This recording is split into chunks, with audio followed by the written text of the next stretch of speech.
సంస్థ అంతటి కూడా ఆయన అధినేత. ఆయన ప్రారంభించిన సంఘం.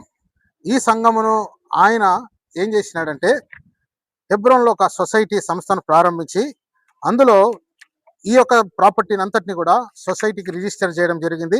ప్రాపర్టీ నంబర్ 42 అందులో రిజిస్టర్ చేసినారు. మా కార్యకలాపాలన్నీ కూడా అక్కడ నుంచి జరుగుతాయి. మా అందరికి హెడ్ క్వార్టర్స్ అదే.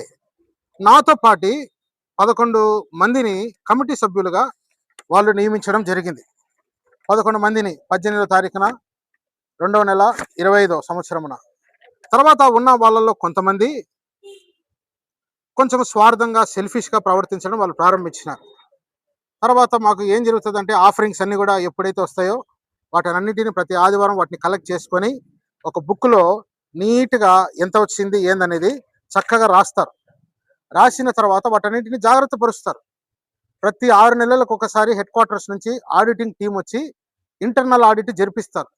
జరిపించినప్పుడు గత 11 మంది కమిటీ ఏదైతే ప్రారంభందో అందులో కొంతమంది ఫండ్స్ మిస్అప్రాప్రియేషన్ చేయడం చేసినారు.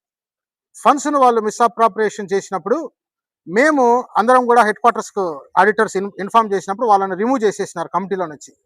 ఎప్పుడు రిమూవ్ చేసినారంటే 11వ తారీఖు 11వ నెల 2025 సంవత్సరమున వారిని దాంట్లో నుంచి రిమూవ్ చేసేసినారు. కాబట్టి వాళ్ళకి ఏమైపోయిందంటే దీనిని ఒక బంగారు బాతుగా పెట్టుకొని ఏదో రకంగా దీని ఒక వ్యాపారంగా చేసుకోవాలనే ఉద్దేశంతో ఉన్నప్పుడు దానిని ఆపివేసిన తర్వాత వారికి అది నచ్చక స్వార్థపూరితంగా వ్యక్తిగతంగా నా మీద కక్షపూరితంగా వాళ్ళు ఈ సంఘాన్ని ఇట్లా డిస్టర్బ్ చేయడం జరిగింది.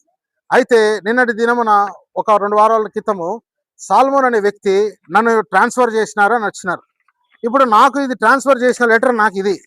నన్ను ఎవరైతే ఇక్కడ పంపించినారో వాళ్ళు నన్ను తిరిగి పంపించాలి, కానీ ఎవరో దారిలో పోయి అప్పారావు పుల్లారావు వచ్చి ఇదిగో లెటర్ ఇచ్చినారంటే ఇది లేదు. ఈ సాల్మోన్ అనే వ్యక్తిని ఏం చేస్తున్నారంటే నిన్నటి దినమున కడపలో ఆ చర్చిలో కూడా గొడవ చేసినాడు. ఆ వీడియో కూడా నేను చూపిస్తాను. కడప చర్చిలో గొడవ చేసినాడు. ఆ తర్వాత హైదరాబాద్లో గొడవ చేసినారు. హైదరాబాద్లో వీళ్ళు గొడవ చేస్తే ఎవరైతే వీళ్ళకి చేసినారో 2022 సంవత్సరం ఎవరైతే మాకు హెడ్ క్వార్టర్స్ రాగి వీరాచారి అనే వ్యక్తి హైదరాబాద్లో వీళ్ళు దొమ్మిగా పోయినారు. పోతే ఇలా 33 మందిని చెంచలు కూడా జైల్లో వేసినారు. ట్రెస్పాస్ చేసినారు, ఇల్లీగల్గా చర్చ్ ప్రాపర్టీస్ మీద దాడి చేస్తున్నారని ఇమ్మాన్యుయల్ ఇతనే ఇప్పుడు కూడా ఈ లెటర్ ఇచ్చి సాల్మోన్ పంపించినారు. వీళ్ళేందంటే చర్చీలను వాళ్ళ స్వార్థపూరితంగా ఏదో చేసుకొని దీని ఏదో నడిపించుకోవాలని అనుకుంటారు. ఆ ఫైల్స్ అయితే తమ్ముడు మేము